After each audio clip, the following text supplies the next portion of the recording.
with Samaru channel, and this video we're going to discuss the most important events that took place during the previous 12 hours. We have a lot of very interesting updates, so let's start. And first we're going to talk about the Kherson direction. According to information we have, the Russians continue concentration of their forces in this area.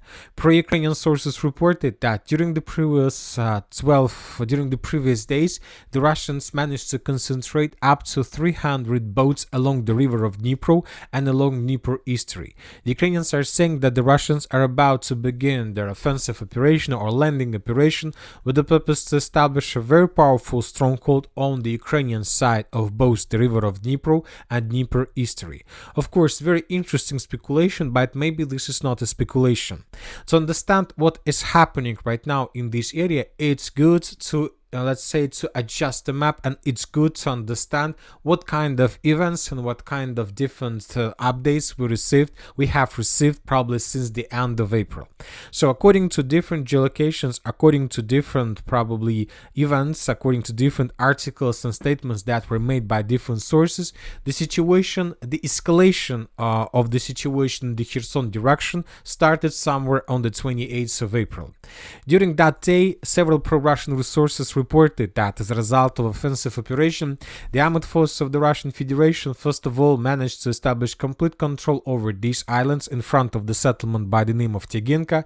Several more pro-Russian resources reported that the units of the Dnipro group of forces quietly occupied the islands between Krynki and Kazachie Lageri. Furthermore, there is unconfirmed information that Russian units were able to cross the right bank of the Dnipro and to answer the southern part of the settlement by the name of Tyaginka.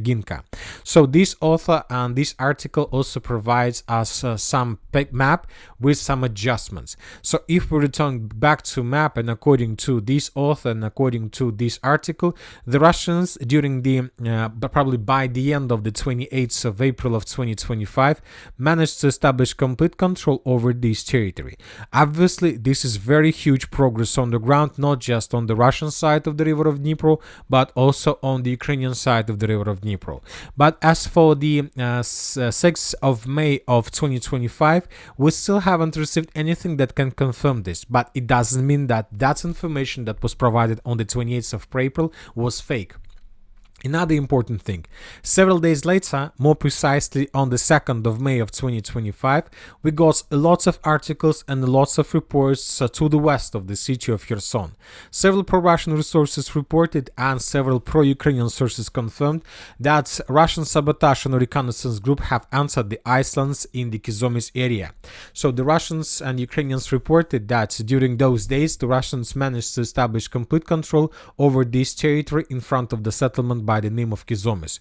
Once again, the Russians and Ukrainians reported that by the end of the 2nd of May, the Russians established complete control over this territory with the purpose to prepare this foothold before further offensive operation and further attacks in the direction of the settlements by the name of Kyzyomys and the settlements of Velentinskaya. Hi Denmark. Are you ready? It's time to start the engines. Furthermore, at the same day, we got another report, another article that was published by a neutral mapper, neutral analyzer. According to him, the Russians concentrated huge army, lots of forces exactly on the Kinburn speed. For now, it's very difficult to understand what kind of number, what kind of forces the Russians concentrated in this area, but obviously due to updates to the southwest and northeast of Kherson, that was very important to understand what is happening there right now. Furthermore, and by the morning of the 6th of May of 2025, we got additional report, but this time we got report from the settlement of Pridniprovsky. Once again, several pro-Russian resources reported that as a result of offensive operation, the Russians managed to establish complete control over this settlement that is located on the Russian side of the river of Dnipro. And several pro-Russian resources also added that the Russians managed to cross the river of Dnipro and to establish complete control control over the settlement of Pridniprovsk. So this is the situation according to several mappers by the beginning of the 6th of May of 2025. Now we can summarize everything, and we see that the Russians are working at least in 4 directions. In the area of the settlement of Tyaginka, with the purpose to cut the R47 road and to probably disconnect the settlement of Kazatsk and Berislav from Kherson, the Russians improve their positions, maybe not, in the vicinity of Pridniprovsk, with the purpose to create another points of pressure to the east of the city of Kherson. And according to information we have, the Russians are about to begin offensive operation in the direction of Kizomys and the settlement of Beregovo and many other different towns and villages in this side of Ukrainian part of Kherson. Furthermore, we have reports that the Russians concentrated a critical mass on the Kinburg speed, maybe with the purpose to cross the Dnieper estuary and to establish complete control over the towns and villages on the Ukrainian side. As for now, the Russians haven't started anything, but all these updates that we are receiving right now in these days tell us that Ukrainians, first of all, have lots of problems based mainly in the manpower on their side of the river. During the previous days and during the previous months, the Ukrainians were forced to redeploy lots of units and lots of forces from the Kherson direction in the direction of the city of Pokrovsk in the Sumy direction with the purpose to stabilize the situation. As for the Sumy direction, with the purpose to carry out another offensive operation. So basically, and as I understand, currently the Ukrainians have huge problems in this area. The Ukrainians believe that the river of Dnipro and all these water barriers will stop the Russians. But now we see that most likely nothing will stop the Russians. And if the Russians decide that the Ukrainians are not ready to, let's say, repel or to defend this territory, the Russians most likely will begin offensive operation in this area as well. So let's wait and see what is going to be next. But obviously the situation here is very difficult, first of all, for the armed force of Ukraine. Now let's move further and let's discuss the situation in the Sumy direction. I'll remind you that yesterday the Ukrainians made lots of attempts, first of all, to clear the territory along the border. They were removing mines and they were removing dragon teeth with the purpose to prepare attack roads for Ukrainian forces, and most likely the Ukrainians were planning to begin offensive operation today. But as for the 6th of May, the Ukrainians haven't started anything. And the main problem and the main reason of this is that the Ukrainians haven't managed to clear the roads and to clear possible roads of attacks. The Russians controlled the situation. The Russians had lots of drones, and when the Russians discovered and saw Ukrainian vehicles, engineering equipment, the Russians destroyed everything.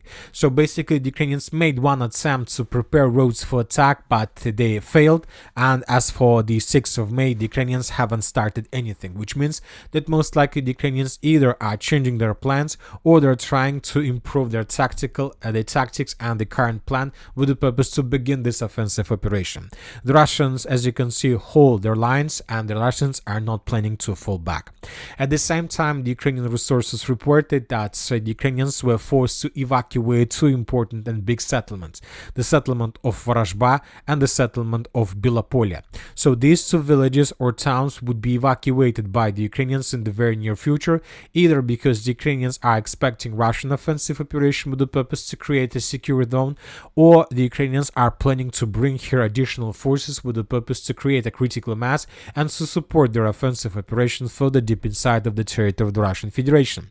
At the same time, the Russians did the same. The Russians evacuated the settlement of Zvana and several villages and towns in this area as well, probably with the same purposes, but most likely the Russians are trying to reduce losses among civilians, because the Russians are saying that during the previous 24 hours, lots of, let's say, cases where discovered that Ukrainians were attacking not just military forces, but sometimes they were attacking civilian vehicles. That's in the end led to losses from the Russian side. So that is why the Russians decided to evacuate civilians. But from the other side, this is very important to do due to security, reasons, because sometimes civilians can provide this or that information, to the opposite side. So that is why both the Russians and the Ukrainians decided to evacuate towns and villages around the area of possible clashes. Now let's move further and let's discuss the situation in the Pokrovsk direction. We have lots of very important updates in this area. The Russians continue advancing in the direction of the settlement by the name of Novopavlovka. During the previous 24 hours, lots of mappers adjusted their maps in Russian favor.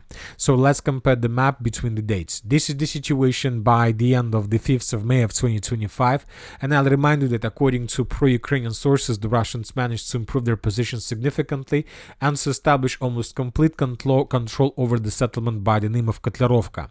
As for the beginning of the 6th of May, several neutral mappers improved this update and shown that the village of Kotlarovka is under almost complete Russian control. The Ukrainians control or have control just over 30% of the settlement, but most likely during the upcoming 24 hours, the Ukrainians would be forced to fall back further in the western direction.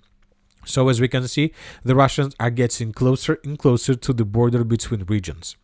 As for the Kliban-Bykskaya direction or Konstantinovka or the eastern flank of the city of Pokrovsk, we have lots of very important updates and we have very important adjustments on map. Today, the Russians, during the previous 48 hours more precisely, or a little bit more, the Russians began offensive operation on at least 4 or 3 directions. First of all, the Russians continue advancing between reserves. Ukrainians tried to counterattack with the purpose to restore control over the stronghold they lost during the Russian offensive operation. In this video, we can see Ukraine attempt to restore control over this company's stronghold, but when the Ukrainians answered these trenches, they were completely destroyed by Russian FPV drone attacks. So based on this video, we have adjusted the map and we have colored this area with stronghold in the Russian favor. Furthermore, today we got proofs from the village of Malinovka. In this video, we can see how the Russians, using lots of vehicles, tanks, infantry, fighting carriers, were moving in the direction of the settlement of Malinovka. In this video, we can see how Ukrainians were trying to slow down and to stop the Russians with FPV drone attacks and with artillery strikes. But all those, let's say, attempts from the Ukraine side failed. The Russians managed to break the Ukrainian defense and to answer the settlement of Malinovka from the east. In this video, we can see how the Russians were moving through the fields under very heavy fire from Ukrainian side. So several geolocations of that video were discovered exactly in these 2 points. The Russians currently have strong control over the eastern part of the settlement of Malinovka. The Ukrainian sources published several videos from the southern part of Mirolubovka. In this video, we can see several FPV drone attacks on Russian vehicles, tanks, and several soldiers that were moving in this part of the settlement of Mirolubovka.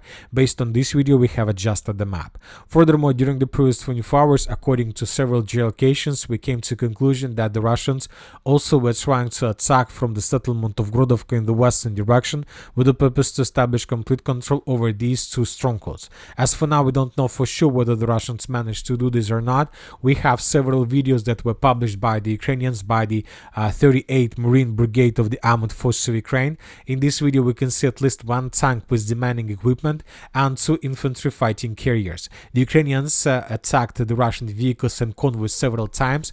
A tank was destroyed the first and several vehicles were damaged as well.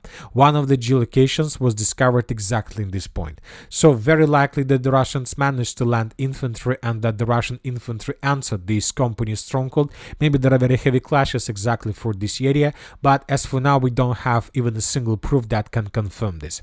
The situation, as you can see, is very difficult. Furthermore, today we got another very important video that was published by the Russians. In this video, according to information we have, the Russians managed to discover Ukrainian HIMARS system that was attacking positions of the armored force of the Russian Federation. And in this video, we can see how the Russians, as a result of FPV drone attack, managed to destroy this HIMARS system. And this is the 3rd HIMARS system during the previous 2 days, I'll remind you that yesterday 2 more HIMARS systems were destroyed on the Ukrainian side of the river of Dnipro. In this video, we can see 2 HIMARS systems that attack Russian positions, and later these 2 systems were destroyed in hangar as a result of Russian artillery strike. The Russians managed to discover positions of the armored forces of Ukraine. So we see that the situation is very difficult for the Ukrainians. Despite significant attempts from the Ukrainian side to stabilize the situation, we see that the Russians continue advancing and that the situation is getting worse and worse.